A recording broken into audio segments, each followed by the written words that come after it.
Certains médias tournent autour du pot. Dutrisac, lui, rentre dedans. Puis il ressort avec une réponse ou avec la preuve qu'on lui en cachait une. Benoît Dutrisac. Oh, il y a M. Guilbeault qui est avec nous, député, pas pour longtemps, hein? Non, Steven, 5 jours. Libéral de Laurier-Sainte-Marie. Bonjour, bienvenue. Bonjour, Benoît.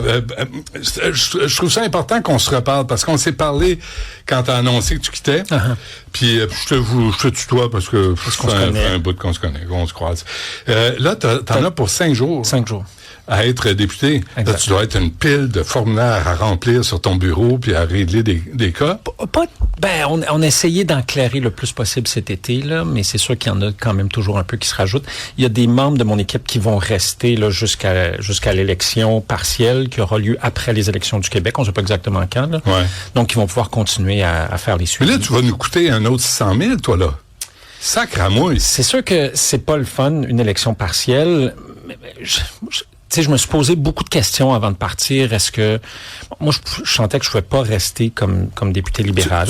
Tu l'as expliqué en long, en large, mais de façon. Mais je te dis, Steven, moi quand je suis retourné chez nous, tu sais quand on le fait là, je t'écoute puis après quand tu as dit que Carney était pire. C'est pas ce que j'ai dit. OK, dis-le. J'ai dit que le bilan en matière de lutte au changement climatique à la fin de l'année montrerait probablement que les États-Unis vont faire mieux que le Canada parce que eux, ils ont beaucoup de charbon dans leur production d'électricité. Nous, on nous en reste plus beaucoup. Il en reste un peu en Saskatchewan, en Nouvelle-Écosse. Et eux, au fur et à mesure qu'ils enlèvent du charbon pour le remplacer beaucoup par des renouvelables, du solaire, de l'éolien, ça fait diminuer leur pollution. Alors que nous, on a moins la capacité de faire ça. Donc, à la fin de l'année, ce qu'on va probablement voir, c'est que cette année, les États-Unis ont probablement fait mieux, malgré Donald Trump, qui essaie d'empêcher ça. Lui aime ça, le charbon. Mais malgré Donald Trump. Tu sais, le plus grand producteur d'énergie éolien et solaire des États-Unis d'Amérique, c'est pas la Californie, c'est pas l'État de Washington, c'est pas les États de la Nouvelle-Angleterre, c'est le Texas. Pourquoi? Parce que c'est juste une question d'économie. C'est moins cher. Mais t'avais pas dit aussi que Carney faisait moins bien que Harper? Sur l'évaluation d'impact, ce que j'ai dit, c'est que ce que le gouvernement fédéral de M. Carney propose sur l'évaluation des grands projets, notamment, ça va plus loin en termes de démantèlement, donc de déréglementation, que ce qu'avait proposé Stephen Harper. C'est vrai, j'ai dit ça. T'es allé dans le Grand Nord? J'ai passé... en vélo, évidemment. Presque 3 semaines. Au Groenland? Ouais. As-tu vu les images? On s'est pas parlé, là. As-tu vu les images? Moi, c'est là où j'ai dit à Sybelle, j'ai dit là, faut ramener Steven Guilbeault. Les images du iceberg qui flippent. Ouais. Est-ce qu'on a perdu le combat des changements climatiques, Steven, là, parce que l'Europe, des canicules sévères. Ah ouais. 30 000 personnes qui sont mortes en Europe cet été à cause des canicules. En Grande-Bretagne, on parle de sécheresse qui va affecter les récoltes, les feux de forêt. Ici au Canada, plus de 4 millions d'hectares brûlés à travers le Canada. J'ai une amie qui était en visite la semaine passée. Elle vit en Colombie-Britannique. Elle vit pas sur la côte, elle vit à l'intérieur, là, ce qu'on appelle l'Interior BC. Là. Elle dit, maintenant, c'est 5 à 6 semaines par été où on peut plus respirer. Il faut rester dans la maison. À cause des feux de forêt. À cause des feux de forêt. C'est année après année, là. Elle dit, on va déménager parce que c'est plus vivable. On n'est pas, on est au Canada, là. Ouais. Puis au Québec aussi, il y a eu des feux de forêt. On en a eu moins au Québec. On a été quand même assez épargnés cette année. C'est pas toujours le cas. Est-ce qu'on a perdu? C'est sûr que plus, quand j'ai quitté le cabinet au mois de novembre, j'ai dit, on arrive, avec les décisions qu'on prend présentement, le Canada pourra pas atteindre ses cibles de réduction. Puis là, il y a des gens qui vont dire, ouais, mais le Canada, on est un petit pays, ça change quoi? On est quand même le 10e plus grand producteur de gaz à effet de serre de la planète. Pas par personne, au net, au total. Okay. Alors, même si on est un petit pays, ça compte. Puis après ça, dans les négociations internationales, si un des pays les plus riches de la planète est pas prêt à faire sa part, là, pourquoi la Chine, puis l'Inde, puis le Pakistan, eux autres, ils se forceraient, Ouais, mais l'Inde, en tout cas, la Chine, on peut pas dire que c'est une grande démocratie. Mais, non, mais ils font beaucoup de choses en environnement. Aussi, ce que tu me disais. Je me trompe pas, mais il y a 20 ans, là, la moitié des lacs en Chine étaient absolument pollués. Et là, ils ont comme changé tout ça. Vraiment beaucoup. Des rivières, là, des grandes rivières dans lesquelles il y avait à peu près plus de poissons. Bon, après ça, tu peux... La façon dont ils le font, c'est pas très démocratique, mais pour eux, l'environnement, c'est une priorité. C'est une priorité en termes de qualité de vie pour les gens. C'est une priorité économique parce qu'ils savent qu'ils sont les leaders dans plusieurs de ces technologies-là. Une voiture sur 2 vendue en Chine aujourd'hui est une voiture électrique. C'est un leader mondial. Ils ont dépassé Tesla dans les ventes de voitures électriques. Mais Steven Guilbeault, là-dedans, là, il y a une niaiserie qu'il faut répéter. C'est que quelle que soit l'origine, la nationalité, la religion, ça connaît pas de frontières. On respire le même air, exact. On boit la même eau. Ouais. Puis à un moment donné, si c'est là où ma question, si on perd le combat, mais je parle pas juste du Canada, là, je parle sur la planète. Quand, tu sais, j'ai même pas parlé de l'Asie, de l'Afrique, ce qui se passe là. C'est comme si c'est même pas dans les discussions présentement là. C'est pas beaucoup dans les discussions, t'as raison. Puis avec ce qui s'est passé à la fin de la semaine passée dans les négociations avec Trump, tu sais, c'est ça qu'on va parler pas mal juste de ça encore. Puis je comprends là, tu sais, il y a des gens dans des secteurs, des secteurs de l'économie, l'automobile, le bois d'œuvre, tu sais, où les gens vont se dire, ben mon Dieu, qu'est-ce qui va arriver avec ma job, qu'est-ce qui va arriver avec ma ville, ma région, tu sais, je comprends ça. Puis la tragédie des changements climatiques, c'est que c'est rarement un problème pour demain matin, à moins que tu sois pris dans un feu de forêt, dans une inondation. Tu dis, bon, les Anglais disent, c'est dur de penser à la fin du monde quand on a de la misère à arriver à la fin du mois. Puis ça c'est tout à fait humain, puis c'est compréhensible.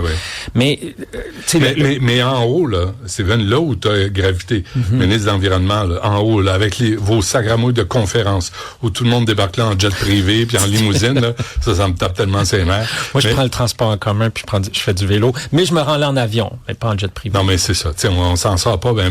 Mais, tu sais, comme dans l'absolu, là, la Terre, est-ce qu'elle se porte mieux? Ben non, elle ne se porte pas mieux, mais grâce à ces grandes conférences-là que tu critiques souvent, tu sais, avant l'accord de Paris en 2015, là, les changements climatiques qu'on voit, là, c'est avec 1 degré Celsius de température moyenne à l'échelle de la planète, de plus qu'au début de l'ère industrielle. Donc, tous les feux de forêt puis les inondations dont on a parlé, c'est 1 degré Celsius de plus que la température moyenne il y a 150 ans à peu près. Avant l'accord de Paris, on se dirigeait dans un monde où les températures allaient augmenter d'au moins 4 degrés Celsius. Puis c'est pas, tu sais, 4 degrés Celsius, c'est pas 4 fois plus de changement climatique. C'est comme 8, 12, 16 fois plus. C'est presque exponentiel. Ça l'est pas.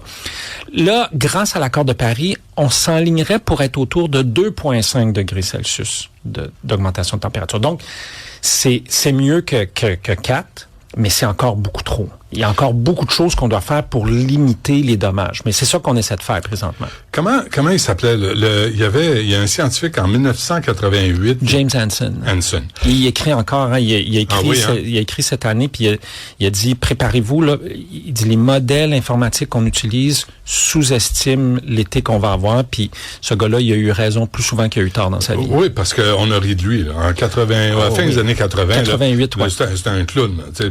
Mais tu te rends compte que là, cet été, t'es allé au Groenland, là, t'es allé là où c'est un peu plus frais, mais en Europe, là, des records de canicule, t'as parlé de 33 000 morts. Juste en France, là. Ouais. Juste en France. Moi, j'ai parlé à des gens en Europe, là, tu sais, il fait 40 le jour, il fait 30 la nuit dans des appartements qui sont pas souvent climatisés. T'es au 4e étage à Paris, là, ça n'a pas été construit en fonction de ça. Au Pakistan, dans le sud du Pakistan, il a fait 54 degrés Celsius au thermomètre. Tu sais, il y a des zones de la planète, pas dans 150 ans, là, dans 10, 15, 20 ans peut-être, qui vont devenir invivables. Les gens vont, tu sais, ils pourront plus faire rien pousser, il y aura à peu près plus d'eau. Ou quand il va en avoir, tu sais, le Pakistan sont passés de 54 degrés Celsius à des inondations incroyables.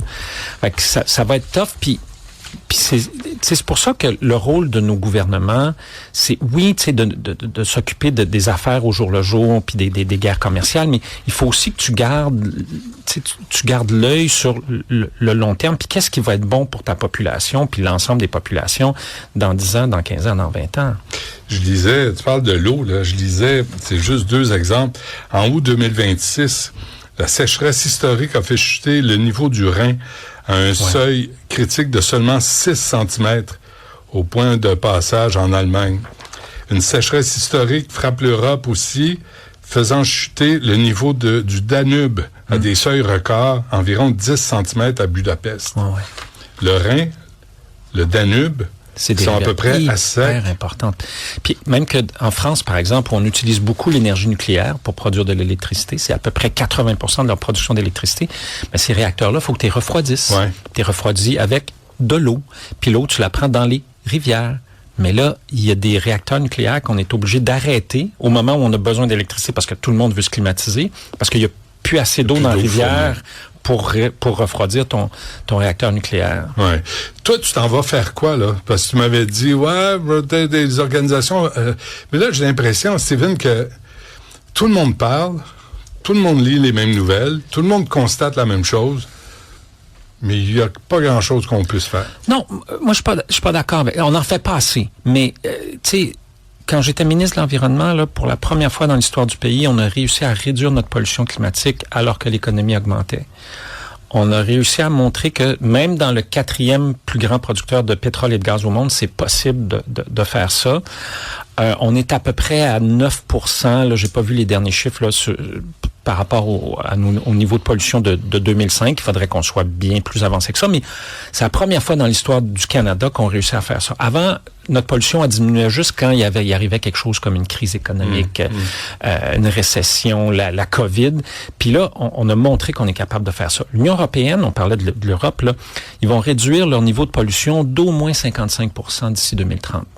Nous, on s'alignait, quand moi je quitte comme ministre de l'Environnement, on s'alignait pour être à moins 36. On avait promis d'être à moins 40. Fait qu'on n'était pas rendu, mais on était proche. Là, avec tous les reculs qu'on a connus au Canada, ça va être beau si on est à moins 15, moins 12. L'objectif de Stephen Harper, c'était moins 30. Donc, on va être quelque part autour de la moitié de l'objectif de Harper. Mais tout ça pour dire qu'on a montré qu'on était capable de faire ça.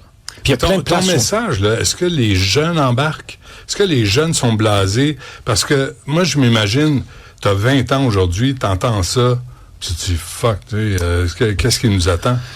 Tu te rappelles probablement, tu sais, quand on était plus jeune, la génération de No Futures à cause de la guerre nucléaire, tu sais, fin des années 80, tout ça, on parlait beaucoup de ça. Fait que t'avais une partie de la jeunesse qui était comme, ben là, qu'est-ce qu'on va faire? Puis t'avais une partie de la jeunesse qui dit, non, nous, on veut travailler là-dessus, on veut essayer de trouver des solutions. Je pense que c'est encore la même chose. Puis, tu sais, j'ai beaucoup de demandes de conférences dans des universités avec des jeunes.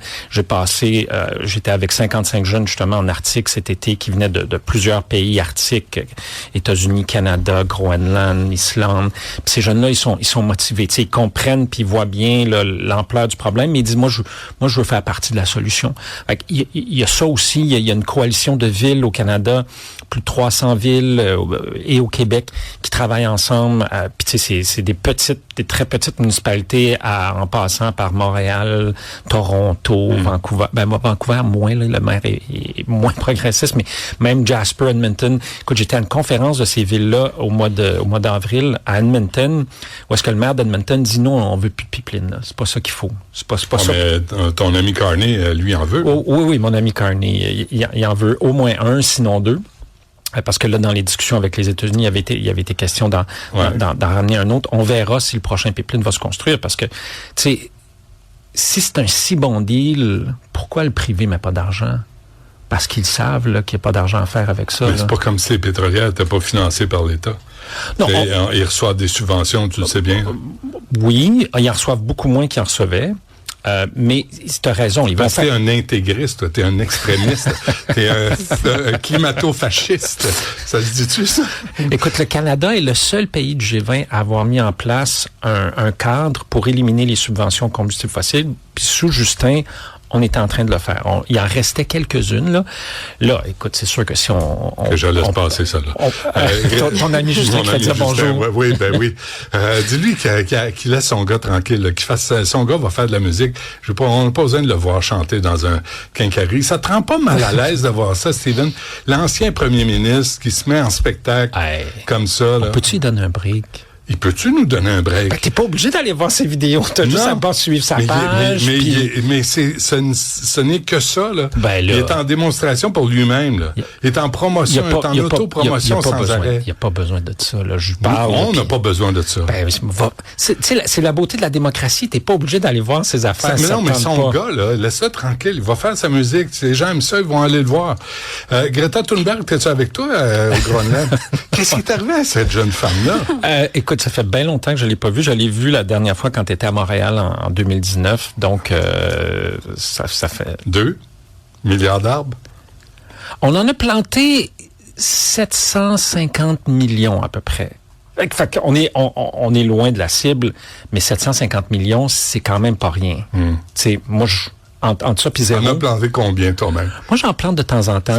J'ai un petit terrain dans les Laurentides. Là, tu vas planter des arbres? Je m'amuse à planter des arbres. T'es juste trop zen. T'as-tu l'impression, je sais que je dois te laisser aller, là. T'as-tu l'impression que là présentement, là, t'as vu les négociations qui se passent, là, les tarifs, tout ça. Trump veut mettre à genoux le Canada, le pays que t'aimes, là. Il va le mettre à genoux, puis ça va être le 51e État. Non, je pense pas qu'il va y arriver. Tu sais, la bonne nouvelle dans tout ça, c'est que malgré tous ces tarifs-là qu'il y a eu jusqu'à maintenant, notre économie se porte plutôt bien. La création d'emplois, bon, il y a des variations, là, mais les salaires au Canada, depuis à peu près les 22 derniers mois, ont augmenté plus vite que l'inflation, en moyenne. Puis l'inflation en moyenne aussi, pas l'inflation à l'épicerie. Là, et la dette, Steven? Oui, ça, on disait que Justin allait être dépensier. Écoute, M. Carney, bon, c'est beaucoup, entre autres, à cause de la défense, mais il y a beaucoup de dépenses, là. Et toi, tu as 4 enfants, je me trompe pas? Oui. Moi, j'en ai 4 aussi. Puis quand je vois l'irresponsabilité de ton ami Justin, puis du simili-banquier, qui s'est fait élire en disant, moi, Trump, je vais le régler, ça me met un peu en calvaire. De laisser ça en héritage à nos enfants, je trouve ça complètement irresponsable. Ben, je comprends ce que tu dis, mais quand tu regardes ces questions-là de fiscalité, il faut toujours voir comment on se compare aux autres. Puis on demeure... Tu peux toujours te comparer à pire. Sans-moi pas tes cassettes de vieux politiciens que tu quittes dans 5 jours. Tes bobettes, tu les laisseras à la porte. Je peux me tromper, là, mais je pense qu'on est... Il y a 2 pays du G7 qui ont encore une cote AAA. C'est nous et, je pense, l'Allemagne. Oui, mais on attend-tu... la catastrophe. Je suis d'accord avec toi. Tu sais, je pense que puis la réponse de M. Carney a bien des problèmes présentement, que ce soit avec le Québec ou la Colombie-Britannique ou avec c'est de dépenser de l'argent. Puis c'est sûr qu'à un moment donné, tu sais, ça va nous rattraper. Ça, je suis d'accord avec ça. Ben, je pense que oui. Je pense qu'il faut. En même temps, tu sais. Il y a des jobs à sauver, des dizaines de milliers de jobs à sauver. Il y a des industries, il y a des régions qui vont vraiment péricliter. En disant que lui allait gérer Donald Trump. Je pense que si on lui demandait aujourd'hui, est-ce que vous rediriez ça, Monsieur le Premier ministre, s'il répondrait, il dirait probablement, j'aurais pas dû dire ça. Parce que je pense qu'il a surestimé soit sa capacité de négociation, soit l'envie des Américains d'avoir une entente avec nous autres. Mais dans un cas, tu sais, on avait dit qu'on aurait une entente en juillet 2025 ou 2025 avec les États-Unis. Juste un an en retard. Puis là, puis il n'y en a pas de deal encore. Qu'est-ce que tu en vas faire, là? Je sais que tu veux pas l'annoncer. Non, mais je vais travailler. J'ai pas il y a rien d'officiel encore, mais je vais travailler sur les changements climatiques, notamment avec les municipalités. Je vais travailler avec puis les jeunes. Je vais travailler sur la biodiversité, la conservation aussi, beaucoup avec les autochtones. Je vais travailler sur ce qu'on appelle, tu sais, toute la finance verte. Donc comment on utilise, parce qu'il y en a encore aujourd'hui des gens dans le secteur financier qui disent, hey, moi, qu'est-ce que je peux faire? Comment nous on peut utiliser notre argent pour aider, pour donner un coup de main. Alors, c'est ce qui va m'occuper dans. Puis les négociations internationales que t'aimes tant. Non, moi, je vais t'amener une bonne fois pour que tu vois à quel point c'est important ces affaires. Hey, on fait ça. Oui, absolument. Okay, j'aimerais m'adresser à la direction de Cube Radio. Là, on va organiser. On va amener Benoît. Je suis pas contre les négociations, je suis pas contre les conférences, mais il faut que ça donne quelque chose. Faut qu'on arrête de parler puis qu'on passe à l'action. Ben, à Montréal, pour la COP15 en 2022, il y a 190 pays qui ont dit on va protéger 30% de la planète d'ici 2030. Puis là, on est en 2026, mais on n'est pas rendu, mais on s'approche de l'objectif. OK. T'appelles en moi l'optimiste, mais il répond pas à l'appel. Bon, 5 derniers jours, va régler les dossiers qui restent à régler. Puis, bonne chance. Merci, Steven. Merci, Benoît. Merci.